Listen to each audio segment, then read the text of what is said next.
हमारे चैनल आख्यान में आपका स्वागत है। आज की हमारी कहानी है 7 बरस की बिटिया। तो आइए कहानी शुरू करते हैं। दो भाई, एक अमीर और दूसरा गरीब सफ़र को निकले। उन दोनों के पास अपनी अपनी सवारी थी। गरीब भाई की गाड़ी में जुती थी घोड़ी और अमीर भाई की गाड़ी में जुता था घोड़ा। सफ़र में चलते चलते रात हो गई तो वे दोनों कुछ समय विश्राम के लिए रुक गए। रात के समय गरीब भाई की घोड़ी ने बच्चे को जन्म दिया। वह बच्चा लुढ़कता हुआ अमीर भाई की गाड़ी के पास आ गया। अगली सुबह अमीर भाई उठा तो उसने गरीब भाई को उठाया और बोला, भाई यह देखो, मेरी गाड़ी ने बच्चा जना है। गरीब भाई बोला, ऐसा भी कभी होता है क्या? कभी गाड़ी को बच्चा जनते देखा है भला? यह बच्चा अवश्य ही मेरी घोड़ी ने जना होगा। अमीर भाई बोला, अगर तुम्हारी घोड़ी ने बच्चा जना होता तो वह घोड़ी के पास होता, यह तो गाड़ी के पास है। इसलिए मेरी गाड़ी ने इसे जन्म दिया है और इस पर मेरा हक है। दोनों भाई बच्चे के हक के लिए एक दूसरे से लड़ने लगे। दोनों भाई अपना मुद्दा लेकर जार महाराज के पास गए। वहां जाकर अमीर भाई ने हाकिम को रिश्वत देकर फैसला अपने पक्ष में कर लिया। लेकिन गरीब भाई के पास केवल अपनी सच्चाई थी, इसलिए उसने जार से न्याय की गुहार लगाई। जार ने बोला, पहले मेरी 4 पहेलियों का हल खोज कर लाओ, फिर मैं कुछ करता हूँ। पहली, दुनिया में सबसे ताकतवर कौन है? दूसरी, दुनिया में सबसे मोटी चीज क्या है? तीसरी, दुनिया की सबसे नरम चीज कौन सी है? चौथी, दुनिया की सबसे प्यारी चीज क्या है? मैं तुम्हें 3 दिन का वक्त देता हूँ। चौथे दिन आकर मुझे अपना जवाब सुना देना। अमीर भाई सोचने लगा, लेकिन उसे कोई जवाब ना सूझा। उसे अपनी एक बुढ़िया दोस्त की याद आई और वह उसके पास चल दिया। उसने जाते ही पहला सवाल पूछा, दुनिया में सबसे ताकतवर क्या है? उसकी दोस्त ने बोला, लो, यह भी कोई पूछने वाली बात है? दुनिया में सबसे ताकतवर मेरे पति का भूरा घोड़ा है। जब वह दौड़ लगाता है तो उसके टापों से धरती थर्रा जाती है। उसने दूसरा सवाल पूछा, दुनिया में सबसे मोटी चीज कौन सी है? बुढ़िया बोली, लो, सबसे मोटा तो वह सूअर है जिसे मैं पिछले 3 साल से खिला रही हूँ। इतना मोटा है वह कि उससे हिला भी नहीं जाता। उसने तीसरा सवाल पूछा, दुनिया में सबसे नरम चीज क्या है? बुढ़िया बोली, यह मेरा फर वाला तकिया, यही सबसे नरम है। इसके ऊपर सर रखकर सोने से बहुत अच्छी नींद आती है। उसने चौथा सवाल पूछा, दुनिया में सबसे प्यारा क्या है? बुढ़िया बोली, यह मेरा पोता ईवानुष्का, यही सबसे प्यारा है। अमीर भाई बोला, धन्यवाद, तुमने मेरी आंखें खोल दी। अब मैं चलता हूँ। उधर गरीब भाई चिंता में डूबा हुआ अपने घर पहुंचता है। उसे चिंतित देखकर उसकी 7 बरस की बिटिया उसके पास आती है और बोलती है, क्या हुआ पिताजी, आप इतने चिंतित क्यों हैं? गरीब भाई अपनी बिटिया को सारी बात बताता है और बोलता है, बिटिया, जार ने मुझे 4 पहेलियां बूझने को दी हैं। अगर यह पहेलियां बूझ ली तो शायद मुझे न्याय मिल सके। पिताजी, आप मुझे पहेलियां बताएं, मैं हल करने की कोशिश करूंगी। तो सुनो, दुनिया में सबसे ताकतवर क्या है?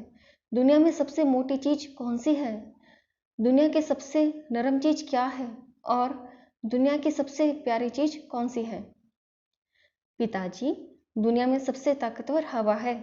सबसे मोटी चीज धरती है, क्योंकि वही तमाम जीव जंतुओं का भार सहन करती है और उनका पालन पोषण करती है।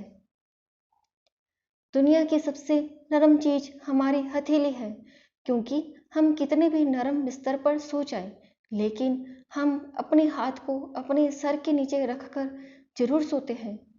दुनिया की सबसे प्यारी चीज नींद है। आप यह जवाब जार को सुना दीजिए, वह अवश्य ही आपके जवाबों से संतुष्ट हो जाएंगे। अगले दिन दोनों भाई अपना अपना जवाब लेकर जार के पास जाते हैं। जार दोनों के जवाब सुनता है।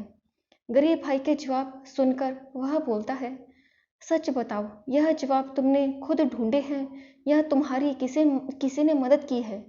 गरीब भाई बोला, महाराज, मेरी 7 बरस की बिटिया ने मेरी मदद की है। सारे सवालों के जवाब उसी ने दिए हैं। जार बोला, अच्छा, तो इतनी बुद्धिमती है तुम्हारी बिटिया। तो यह लो, यह रेशम का धागा लो और अपनी बिटिया को बोलो कि इससे मेरे लिए एक कामदार तौलिया बुन दे। गरीब भाई चिंता में डूबा हुआ घर पहुंचता है और अपनी बिटिया को सारी बात बताता है। बिटिया बोलती है, आप चिंता मत कीजिए पिताजी, यह लीजिए, यह झाड़ू की सीख लीजिए और इसे जार को देते हुए बोलिएगा कि इस सीख से पहले एक करखा बना कर दें, मैं उसी करखे पर तौलिया बुनूंगी। अगले दिन गरीब भाई जार के पास जाता है और उसे झाड़ू की सीख देते हुए अपनी बिटिया की बात सुनाता है। जार बोला, बड़ी बुद्धिमान प्रतीत होती है तुम्हारी बिटिया। यह लो 250 अंडे, जाओ इसे जाकर अपनी बेटी को दे दो और उसे बोलो कि कल सुबह तक इन सब में से चूजे निकल आए। गरीब भाई चिंता में डूबा हुआ घर आता है। उसकी बेटी उससे चिंता का कारण पूछती है तो वह बताता है, बिटिया, अपने ऊपर तो दुखों का पहाड़ टूट पड़ा है। यह 250 अंडे जार ने दिए हैं और बोला है कि कल सुबह तक इन सब में से चूजे निकल आए। बिटिया ने बोला, आप चिंतित मत होइए पिताजी, मैं कुछ करती हूँ। बेटी ने सारे अंडे पकाकर दोनों वक्त के लिए खाने के लिए रख दिए। अगले दिन उसने अपने पिताजी को जार के पास भेजा और बोला, पिताजी, जार से कहिएगा चूजों के लिए एक दिन में बीज बोकर तैयार हुआ धान चाहिए। इसके लिए खेत में बीज बोना होगा, उसे काटना होगा और काटकर गाहना होगा और यह सारा काम एक दिन में पूरा हो जाना चाहिए, वरना चूजे उस अनाज को छुएंगे भी नहीं। सो गरीब भाई जार के पास जाता है और उसे अपनी बिटिया की सारी बात सुनाता है। जार बोलता है, तुम्हारी बिटिया तो मेरी सोच से भी ज्यादा होशियार प्रतीत होती है। अगर वह खुद को इतना ही होशियार समझती है तो कल उसे खुद मेरे पास आना होगा। पर ध्यान रहे, वह ना तो नंगी हो और ना ही कपड़े पहने हुए हों। वह ना तो पैदल आए और ना ही घोड़े पर सवार होकर आए। वह ना तो कोई भेंट लेकर आए और ना ही बिना भेंट के आए। गरीब भाई ने सोचा, बस अब तो मारे गए, यह कार्य मेरी बिटिया कैसे करेगी। घर जाते ही अपने बाप का उतरा हुआ चेहरा देखकर बिटिया ने पूछा, क्या हुआ पिताजी, आप इतने चिंतित क्यों हैं? गरीब भाई ने सारी बात अपनी बेटी को बताई। बिटिया बोले, पिताजी, आप चिंता ना करें, आप अभी शिकारियों के पास जाएं और उनसे एक जिंदा खरगोश और एक जिंदा तीतर ले आएं। सो गरीब भाई शिकारी के पास जाता है और उससे एक जिंदा खरगोश और तीतर ले आता है।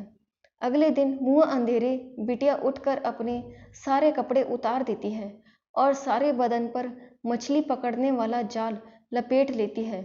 वह खरगोश पर सवार होकर और हाथ में तीतर पकड़कर जार के सामने पेश हो जाती है। वह जैसे ही जार को तीतर देती है तो तीतर उड़ जाता है। जार बोलता है, बहुत खूब, जैसा मैंने बोला था तुम बिल्कुल वैसे ही आई हो। एक बात बताओ, तुम इतने गरीब हो, तुम्हारी गुजर बसर कैसे होती है? बिटिया बोली, मेरा बाप सूखी जमीन पर मछलियां पकड़ता है, जिसे मैं पोटली में बांधकर घर ले आती हूँ और हम मछलियों का शोरबा बनाकर खाते हैं। जार बोला, मूर्ख लड़की, कभी सूखी जमीन पर भी मछलियां हुई हैं? मछलियां तो हमेशा पानी में होती हैं। बिटिया बोली, जैसे एक गाड़ी बच्चा जन सकती है तो ठीक उसी प्रकार सूखी जमीन पर भी मछली हो सकती है। जार छोटी बिटिया की बात सुनकर संतुष्ट हो जाता है और गरीब भाई को उसका घोड़ी का बच्चा दे देता है। साथ ही बिटिया को उसकी बुद्धिमत्ता के लिए उचित इनाम भी देता है। इस प्रकार बिटिया की बुद्धिमानी ने अपने पिता को न्याय दिलाया और सुखपूर्वक दोनों बाप बेटी जीवन व्यतीत करने लगे। आपको हमारी कहानी 7 बरस की बिटिया कैसी लगी? कृपया कमेंट बॉक्स में अपनी राय अवश्य दें और हमारे चैनल आख्यान को लाइक, सब्सक्राइब एंड शेयर करना न भूलें। धन्यवाद।